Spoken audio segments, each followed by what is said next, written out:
Hello guys, नमस्कार। स्वागत है आपका अपने यूट्यूब चैनल टिक अमन में। मैं आपका दोस्त और डिजिटल मार्केटिंग एक्सपर्ट टिक अमन। तो इस वीडियो में मैं बात करने जा रहा हूँ बिकमिंग अ मर्चेंट। क्या आप भी अपना बिजनेस को ग्रो करवाना चाहते हैं? क्या आप भी अपना एफिलिएट प्रोग्राम रन करवाना चाहते हैं? ये वीडियो हर बिजनेसमैन, हर स्टूडेंट जो अपना इंटरप्रेन्योर का काम करना चाहता है उसे जरूर देखना चाहिए। इस वीडियो को बनाने में मुझे बहुत ही मेहनत लगा है और ये वीडियो काफ़ी थोड़ा सा लंबा होने वाला है।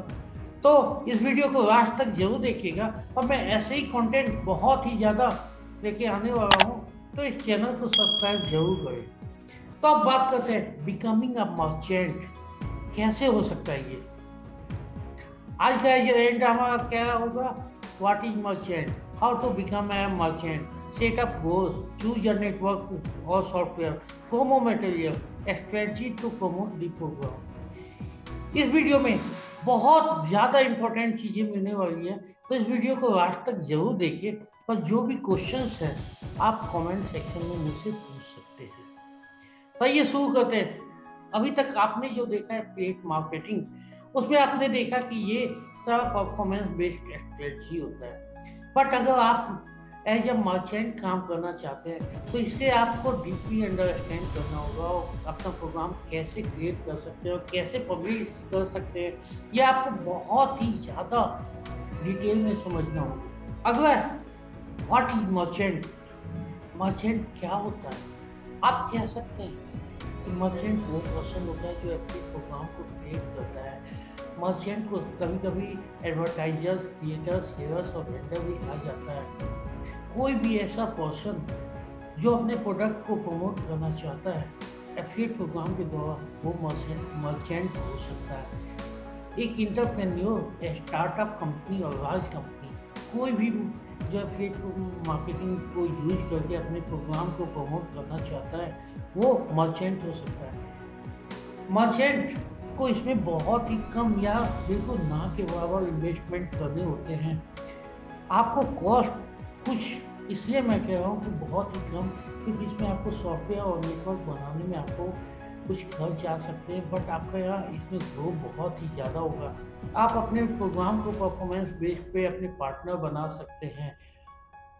इसका मतलब ये हुआ कि जब भी आपका सेल फाइनलाइज होगा तभी आपको कमीशन देना होता है। एज ए मर्चेंट आपका जो एज ए मर्चेंट आपका जो मेन रिस्पॉन्सिबिलिटी होता है कि आपका जो एफिलिएट प्रोग्राम है वो सही से काम कर रहा है या नहीं, उसको ट्रैक करना। और जो आपके एफिलिएट वर्कर्स है या एफिलिएट पार्टनर्स है उनको कोई इशू ना हो, उनका पेमेंट टाइम टू टाइम मिले। आपका मैनेजमेंट इसमें बहुत ही अच्छा होना चाहिए, तभी आपके इंटरेस्ट ले पाएंगे। तो पहला स्टेप क्या होता है जब भी हम मर्चेंट की बात करते हैं? सबसे पहला क्रिएट अ प्लान। आप जब भी एफिलिएट मार्केटिंग के बारे में सोचते हैं तो इसमें बहुत सारी चीज़ आपको सोचना होगा। जो पहला चीज़ है कि आप अपना प्लान कैसे क्रिएट कर सकते हैं, आपके क्या क्या प्रोडक्ट को आपको प्रमोट करना है। अगला प्लान होगा आप अपना बजट लगा सकते हैं। तो ये सब के बारे में बाद में बताऊंगा, पहले देखे थे कि आज जो जो बताने जा रहा हूँ उसमें क्या क्या होगा। कमीशन कैसे आप डिसाइड कर सकते हैं, कुकी लाइफ कैसे कर सकते हैं डिसाइड, टर्म्स ऑफ सर्विसेज क्या क्या हो सकता है, डिस्क्रिप्शन में क्या क्या हो सकता है, एप्लीकेशन फॉर्म में क्या क्या हो सकता है, ईमेल टेम्पलेट में क्या क्या हो सकता है, सेटअप गोल्स क्या क्या हो सकता है, चूज योर नेटवर्क और सॉफ्टवेयर क्या क्या हो सकता है, प्रोमो मटेरियल कैसे हो सकता है और क्या क्या हो सकता है, strategy to promote the programme, आपके क्या क्या स्ट्रेटजी अपने प्रोग्राम को प्रमोट करने के लिए होना चाहिए, और लास्ट में व्हाट टू एक्सपेक्ट, आपको क्या एक्सपेक्ट करना चाहिए। तो अब बात करते हैं बजट। जब भी हम एफिलिएट प्रोग्राम की बात करते हैं तो आपको कमीशन देना होता है और इसमें आपको कुछ कॉस्ट खर्च करने होते हैं, कुछ पे करने होते हैं। तो सबसे पहले आपको ये डिसाइड करना होता है कि आप कॉस्टिंग कैसे कर सकते हैं, आप कितना कम परसेंट कमीशन देते हैं। हो सकता है आप बहुत ज़्यादा कमीशन देते हैं जो जनरली स्मॉल वेंडर्स होते हैं, बट उससे आपका ब्रांड खराब होगा। अगर आप बहुत ज़्यादा कमीशन देते हैं तो आपको प्रॉफिट नहीं होगा, आपका अधिकतर प्रॉफिट पेमेंट में ही, कमीशन में ही चला जाएगा। तो आप इस चीज़ से बचने के लिए आप मार्केट को भी सर्च कर सकते हैं कि मार्केट में आपके प्रोग्राम को जहाँ कमीशन दिया जाता है। Banners and other materials creation और you can use dye method। इसमें आपको कुछ खर्च हैं जो बैनर्स बनाने में और दूसरे मटेरियल क्रिएट करने में आपको देने होते हैं। और आप ये कह सकते हो कि you can use DIY method. DIY method क्या होता है? Do it yourself method, कि आप अपने हिसाब से लगाओ। उसके बाद अगला खर्चा जो आपका है रेंडिंग पेज क्रिएशन में। रेंडिंग पेज एक बहुत ही, आपका जो पेज होना चाहिए बहुत ही अट्रैक्टिव होना चाहिए, तो इसमें जो खर्च आएंगे वो आपको देना पड़ेगा। अगला कमीशन, आप कैसे कमीशन रखते हैं? Industry standard. इंडस्ट्री स्टैंडर्ड क्या होता है कि सपोज आपने बहुत ही कम पेमेंट दिया तो वो आपकी एफिलिएट प्रोग्राम को क्यों ज्वाइन कर दिया? कभी आपने इन चीज़ों को सोचा है?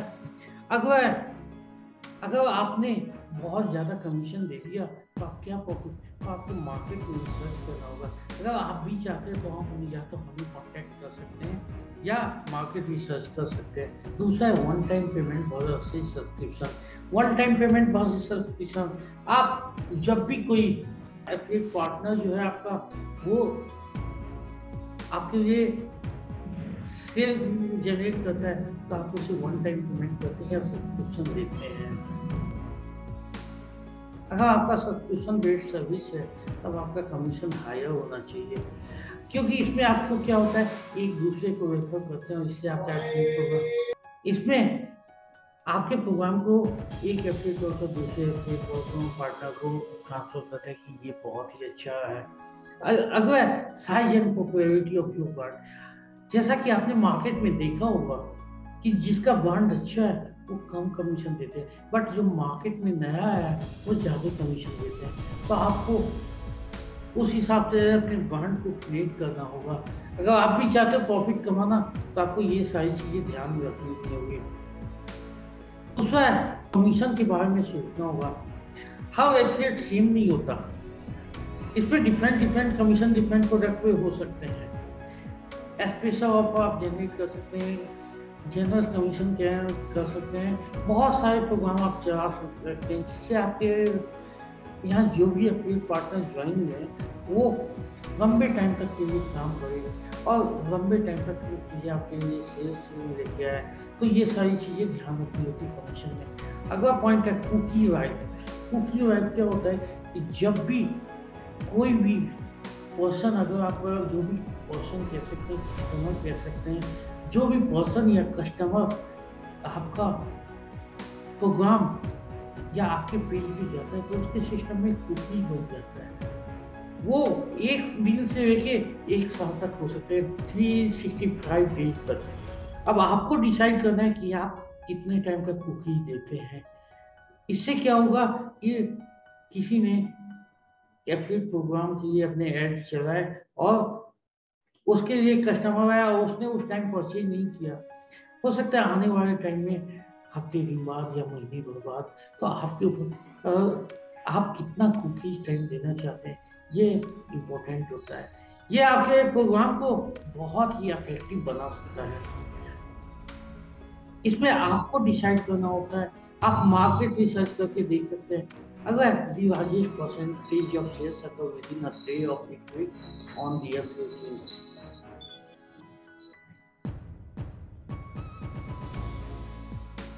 जब भी कोई एफिलिएट पार्टनर आपका लिंक देगा तो जो सबसे ज़्यादा सेल्स होता है एक डे का भी होता है। Make sure you check your competitors and industry standard regarding. जैसा मैंने आपको बताया कि कुकीज राइट देखने के लिए आप अपने कंप्यूटर और इंडस्ट्री स्टैंडर्ड को चेक कर सकते हैं। अगला terms of services. Terms of services में आप क्या देखेंगे वो देखते हैं। टर्म्स ऑफ सर्विसेज, जब भी कोई आपका एफिलिएट पार्टनर आपके प्रोग्राम के लिए अप्लाई करेगा तो उसे टर्म्स एंड कंडीशन सामने दिखना चाहिए, क्या क्या टर्म्स एंड कंडीशन होते हैं। इसमें बहुत सारे पॉइंट है जो क्लियरली मेंशन होना चाहिए। उसमें पॉइंट की बात करता हूँ, affiliate obligations, prohibited activities, restriction, क्या क्या आप रेस्ट्रिक्ट करना चाहते हैं, क्या क्या प्रोहिबिटेड एक्टिविटीज जो अगर आपको पता हो तो आप बैन कर सकते हैं। एफिलिएट ऑब्लिगेशन क्या क्या हो सकता है, मर्चेंट राइट एंड ऑब्लिगेशंस क्या क्या है, मर्चेंट राइट और ऑब्लिगेशन क्या क्या है, access to the affiliate account, payment regulation, payment आप कितने पे करते हैं। जैसे कुछ कंपनियों का मैंने देखा है कि $500 पे ही ट्रांसफ़र करते हैं, तो ये आपके लिए ना एक बहुत अच्छा प्लेटफॉर्म है। अगर टर्मिनेशन ऑफ एग्रीमेंट, आप कभी भी टर्मिनेट कर सकते हो। अगला डिस्क्लेमर, अगला लिमिटेशंस ऑफ लायबिलिटी, तो ये सारे आपके टर्म्स एंड कंडीशन में होना चाहिए। अगर ये आपके टर्म्स एंड कंडीशन में सामने दिखते हैं तो कोई भी जो फिर पार्टनर आपका बनना चाहता है वो उसे साफ कंसेप्ट किया होगा, और इसमें घबराने की जरूरत नहीं होती। ये हर कंपनी का अपना अपना होता है, आप इसे चाहे तो रिसर्च भी कर सकते हैं। अगर डिस्क्रिप्शन, जब भी आप अपने प्रोग्राम को लॉन्च करेंगे तो आपको क्या क्या डिस्क्रिप्शन में देना होगा, डिटेल्स अबाउट द प्रोग्राम, आपके प्रोग्राम का क्या क्या डिटेल्स है, information related to the cookie right, इसमें आपको क्लियरली मेंशन करना होगा कि आपका अपने प्रोग्राम का कुकी राइट कितना है।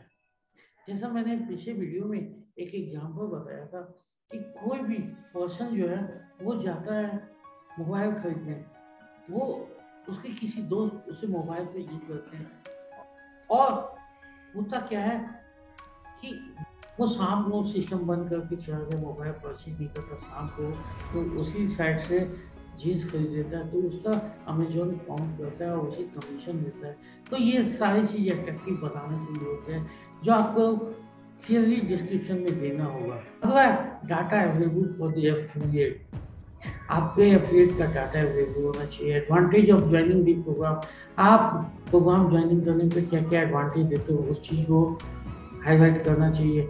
Information, how to sign up और कॉन्टैक्ट इंफॉर्मेशन, आप कैसे साइन अप करवाते हो, कॉन्टैक्ट इंफॉर्मेशन देते हो, क्या चीज़ होना चाहिए। तो ये सारी चीज़ बहुत ही ज़्यादा इंपॉर्टेंट है जो डिस्क्रिप्शन में होना चाहिए।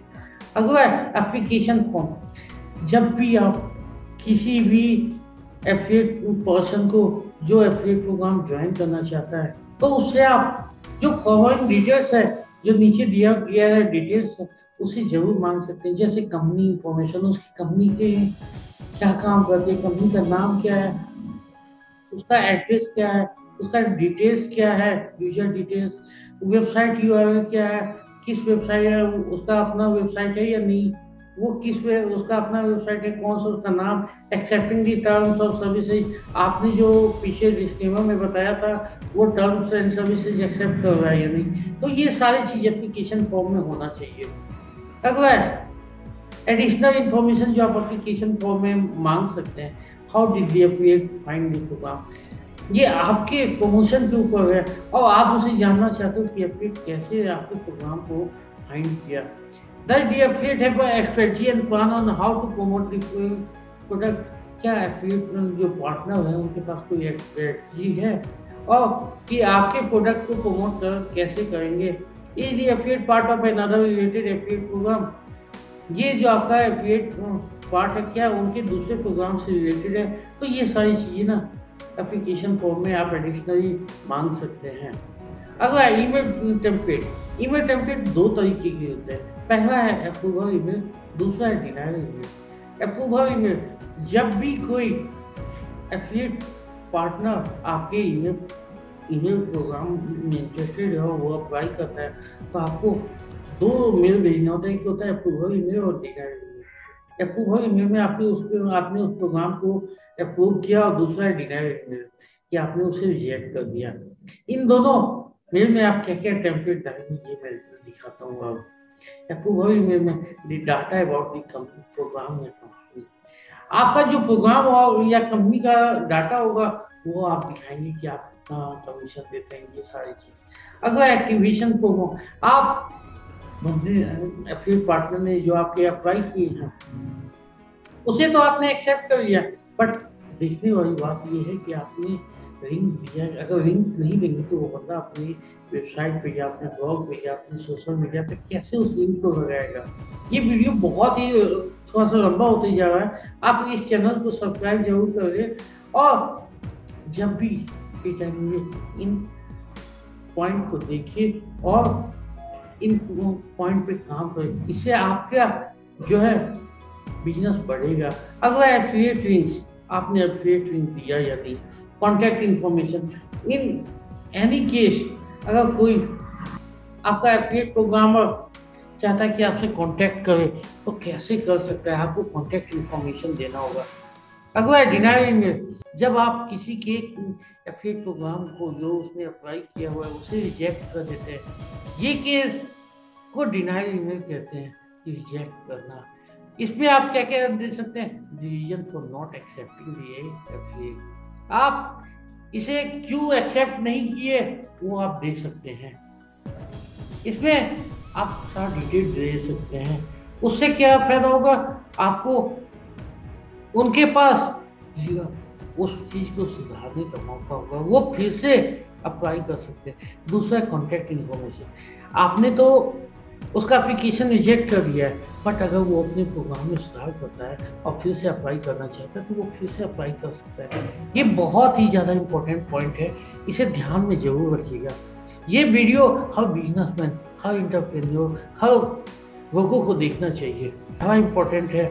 जब भी आप एफिलिएट प्रोग्राम लॉन्च करना चाहते हैं तो अपना गोल्स सेट कीजिए। आप क्या चाहते हैं, generate Leeds, promote your brand, increase traffic, generate inbound links, expand your reach.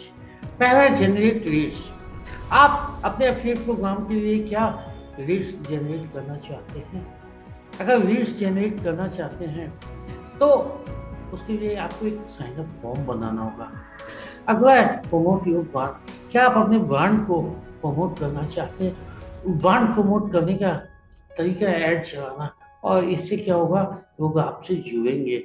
अगला इंक्रीज ट्रैफिक, अगर आप अपनी वेबसाइट पे ट्रैफिक लाना चाहते हैं तो आपको इंक्रीज ट्रैफिक ऑप्शन चूज करना होगा।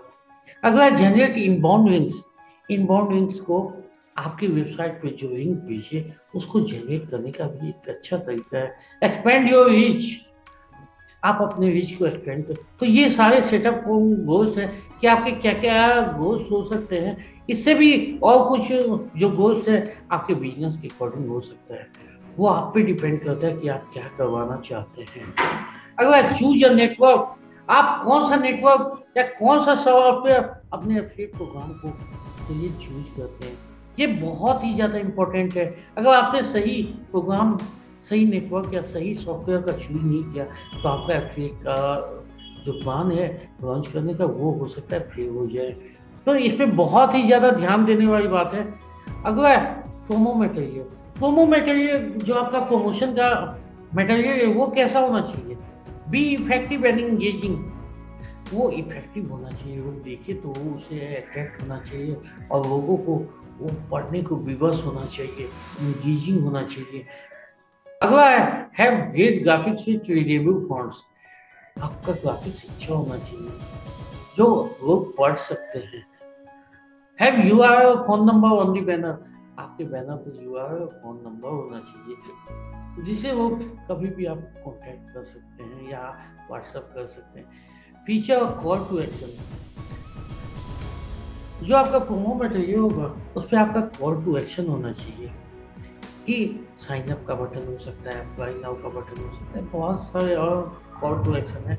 मैं पीछे वीडियो में देखिएगा तो आपको पता चल जाएगा। B free from grammar mistakes and typos, जब भी आप प्रोमो मटेरियल की बात करते हैं तो ये टाइपोज नहीं होना चाहिए, ये सारी चीज़ें, ग्रामर मिस्टेक्स नहीं होना चाहिए। ये सारी चीज़ें देखने के बाद ही आप उसे फाइनल करें। हैव अ ब्रांड नेम और लोगो, आपका ब्रांड नेम और लोगो होना चाहिए बैनर पे जिससे लोग आपके ब्रांड नेम को याद रख सके। अब आपका ब्रांड नेम ऐसा होना चाहिए याद करने में बहुत ही आसान हो।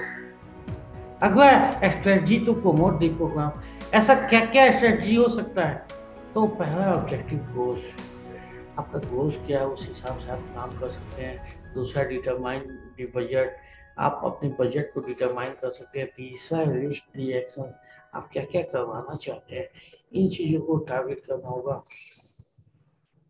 उस प्रोग्राम को प्रमोट करने के लिए हम क्या क्या करना चाहते हैं। डिटरमाइन स्ट्रेटजी, KPI, की परफॉर्मेंस इंडिकेटर, जिसे जो परफॉर्मेंस कर रहा है उसके लिए एक अच्छा प्रोग्राम होना चाहिए। ये सारी चीज़ें अपनों को, ये प्रोग्राम को बेस्ट बना सकता है। तो अब कहते क्या, अब हमने ये तो देख लिया कि कैसे करें। अब जो मोस्ट इम्पोर्टेंट बात है कि आपने एफिलिएट प्रोग्राम तो लॉन्च कर दिया, क्या अब आपको क्या करना है? आपको सबसे बड़ी बात है उस प्रोग्राम को ट्रैक करते रहना है। अगर आप ट्रैक करने में सक्सेस होते हैं तो लोग वो आप सही टाइम पे पेमेंट कर पाएंगे, और ऐसा हुआ तो आपका बिजनेस बहुत ही बेनिफिशियल होगा। तो थैंक यू गाइस। आज का हमारा क्वेश्चन है कि हम कॉल टू एक्शन क्या क्या होते हैं, ये आपको कमेंट सेक्शन में बताना है। तो थैंक यू गाइस, आज के इतना ही। चैनल को सब्सक्राइब जरूर करें।